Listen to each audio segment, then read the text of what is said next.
Alright, so welcome to another Cheap Hammer battle report. Today is going to be mission number 4. It's the one where you got 18 inches in the middle. Diameter of a circle with a diameter of 18 inches in the middle. And you have to deploy your troops in either uh, one of the 4 quadrants that are left, if you can call that shape a quadrant, but you know what I mean. And if you choose, for example, number 1 or number 2 from quadrant A, then your enemy has to deploy on the opposite side. So this is the kind of battle where you can use a little bit of an advantage when it comes to the scenery or the terrain. But honestly speaking, like, it doesn't really matter that much. Um, I mean, like, you can start when it comes to battles like this, you can either play it. What I do, or the system what I use with my brother, is like we set up a nice battlefield before we throw to see what kind of battle is it gonna be, etc. We just arrange a nice battlefield. As you can see, most of the scenery is still gray, but in time it will all be painted alongside with the miniatures. So yeah, it's going to take a little bit of time, but it's getting there. So anyway, we make a nice scenario, and afterwards we throw the dice to see what kind of battle is it going to be, so that it's not so that you don't use the terrain to your advantage, or whatever the terrain features end up being. They could just not be used for any sort of, as I mentioned, advantage. Anyway, so I am using vampire counts, and my brother is using his high elves.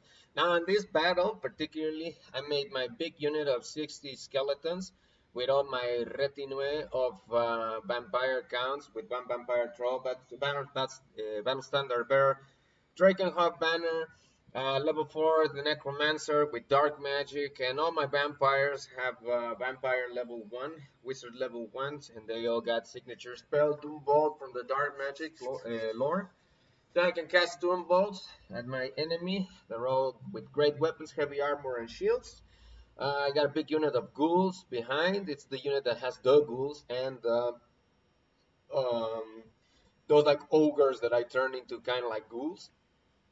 Because I was going to make a unit of crypt horrors, but they're really not very special in this edition. They're actually not a very good unit. So I just mix around some ghouls with some crypt horrors, and then I make a big unit of ghouls. And behind that you can see some state troops, but obviously they are just like cosplaying as ghouls. Until I can get more ghouls just to just buff up that unit over there. 3 units of zombies, 20 zombies each one. Back and the back you can see the corpse bar, but I'm just using it as the baggage terrain. And on the back and on the other side, there's a unit of 10 dire wolves. Um, Anyway, on the side of my brother, he has 2 units of, I think it was like, yeah, it's 2 units of Lothern Seaguard and a big unit of Phoenix Guard in the front. You can see some Phoenix Guard alongside with the Spearman. He's trying to, create a whole unit of Phoenix Guard, but it'll take some time.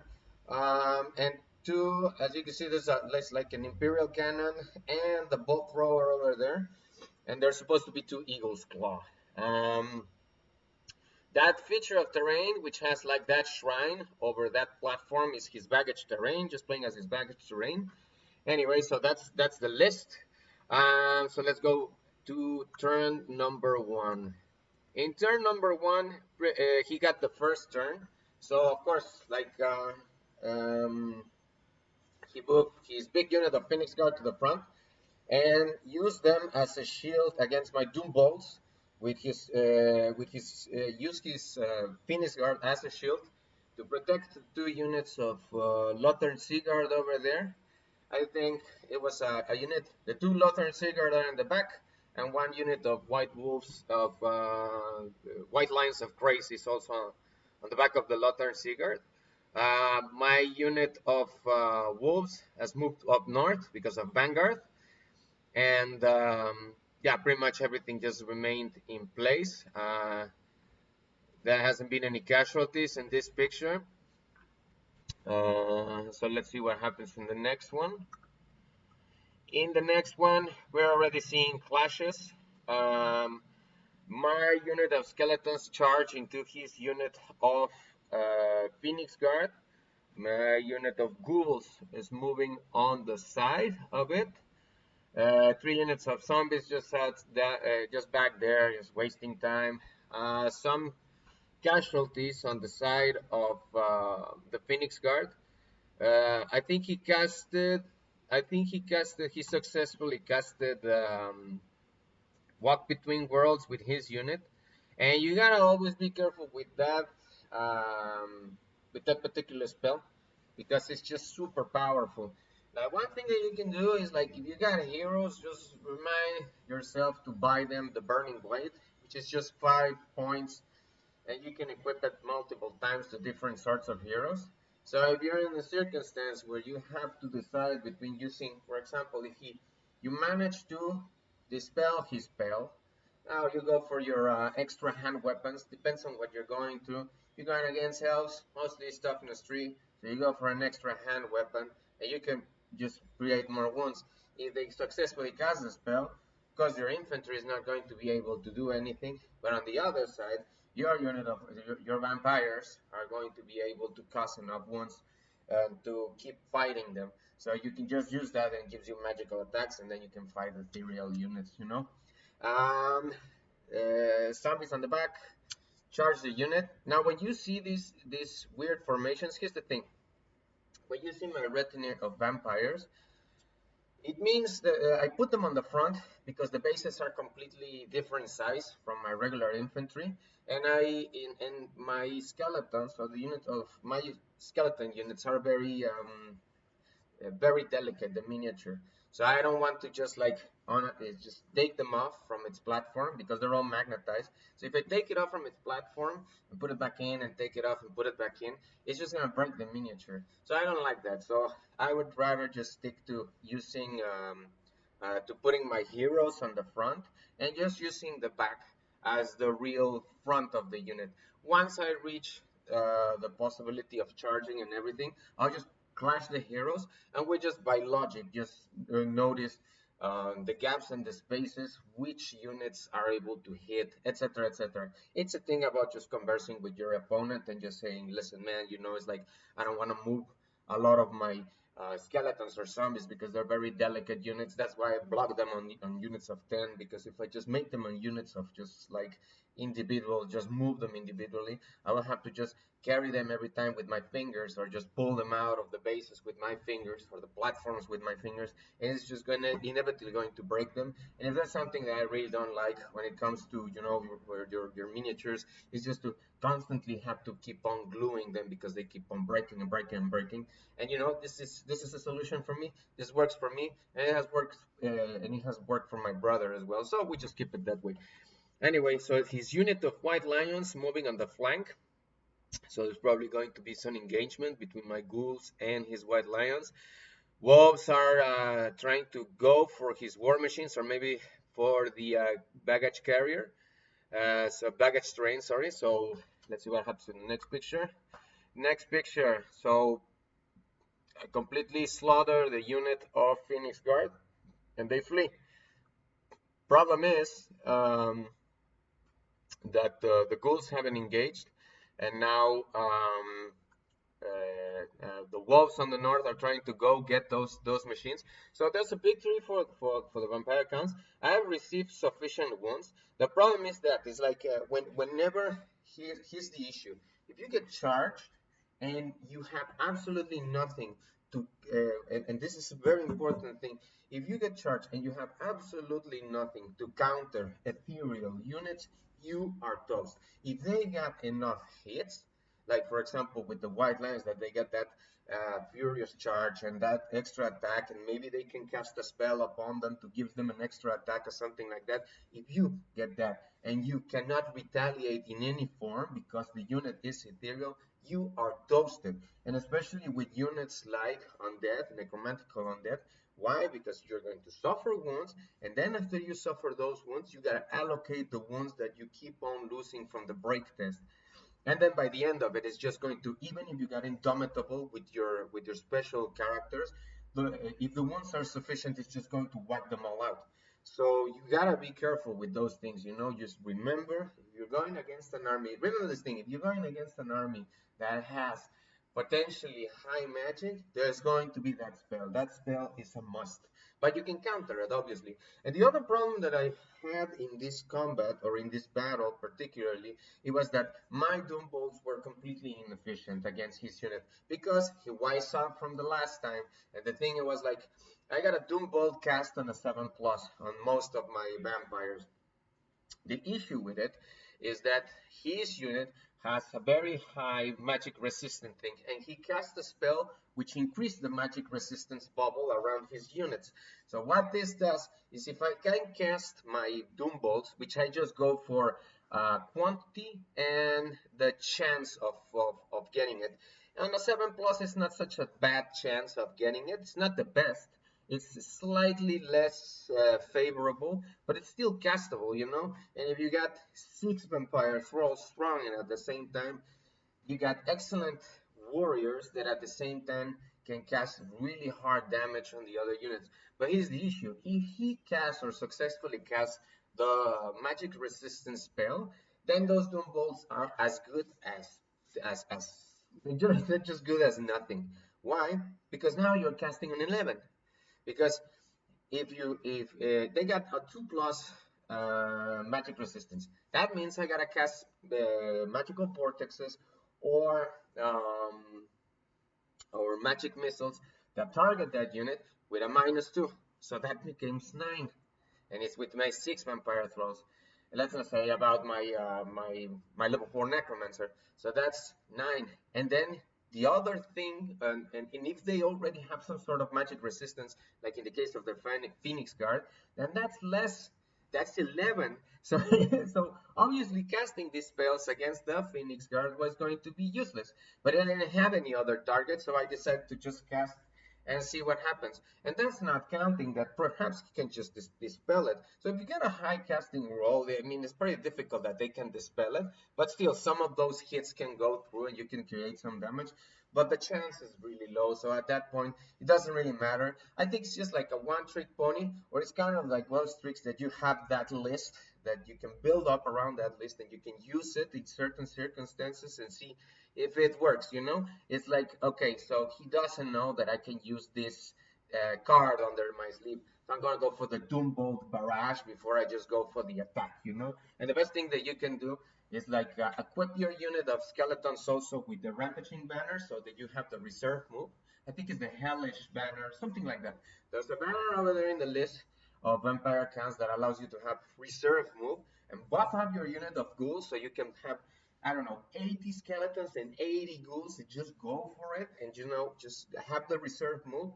And remember to use a power skull so you can catch Hellish Bigger, and just go for the points. If you don't get it on a super cast, but you get it on the simple cast power, and if they don't dispel it, just allocate all those points into movement, so that you can just move like maybe 8, not 8, but around, you're gonna get around 1.5, which is probably you're gonna get between 1 or 2 other inches in movement, but that's 7, you know. And with reserve move, if it's at the same value, then you move 7, then you move 7 again, then you're moving 14.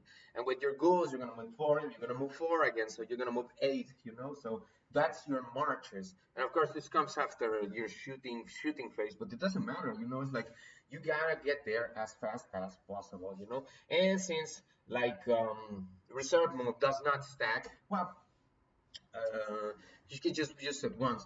But if you think about it, like if the gap between you and the enemy is 28 inches, in 2 turns you're already in his face. So you might as well just buff up your units as best as possible. Use those advantages.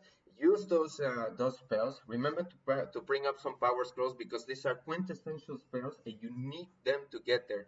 Because the important thing is that you get those vampires as soon as possible into the battlefield. And the best bet that you can do is maybe go for a terror bomb. Just put like the terror vampiric power that you can put on your vampire trolls, and you have to make them test each and every single time for terror. So you can just make his units flee and then go for like simpler targets, you know. So they're gonna flee. They have to rally on the next turn. So you just keep spreading his army all over, and you send your ghouls here and there, and then you can just smash them. You know, maybe you can divide the unit of ghouls into 2 units and then fight on both sides. Just to put zombies. Seriously, I mean, like, I fail to see in every single battle that I have played with my Empire or my Vampire accounts, where can I use that crash, the crash, the sorry, the chaff. I just don't see it. I literally just don't see a purpose on it.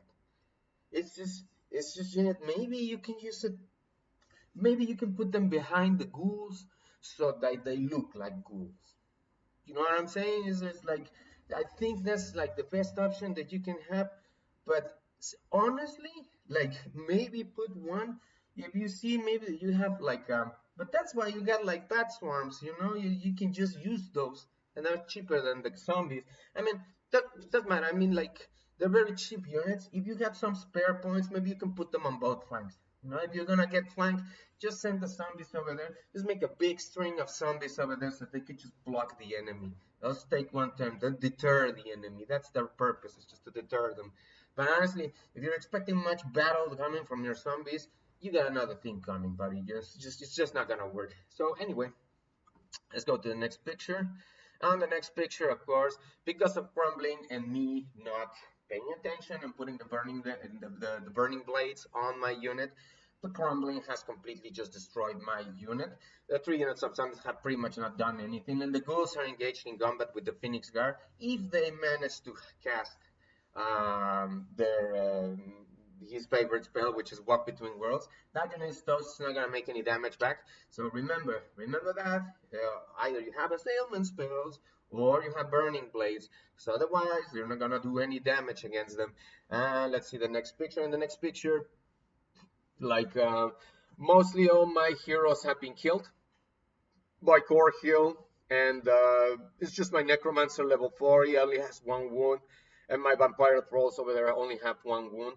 So he's just going to shut down my units with his Lothern Seeger, which are in range. Number one, they're not on like longer distance, and they're not skirmisher gens, so he can just single-handedly just shoot down my necromancer and then shoot down my vampire accounts. If they don't get their big buff unit of skeletons to absorb the damage, they're pretty much toasted. So at the end, you know, it's like we decided to just finish the battle in this turn because it was nonsense for me to keep going, and we don't like to just go further when it doesn't make any logic, or when it's like illogical to just keep going further. Of course, you know, the goals is still there, and yeah, you know, they can put some damage. It depends on the spells that get casted. If he gets because if he casts like Walk Between Worlds, maybe with the unit of White Lions over there, well, there's not going to be much retaliation. Then the charge is going to come from the Phoenix Guard and blah, blah, blah. And then you know what is going to happen. You know, it's just going to be crumbling, crumbling, crumbling, crumbling, crumbling.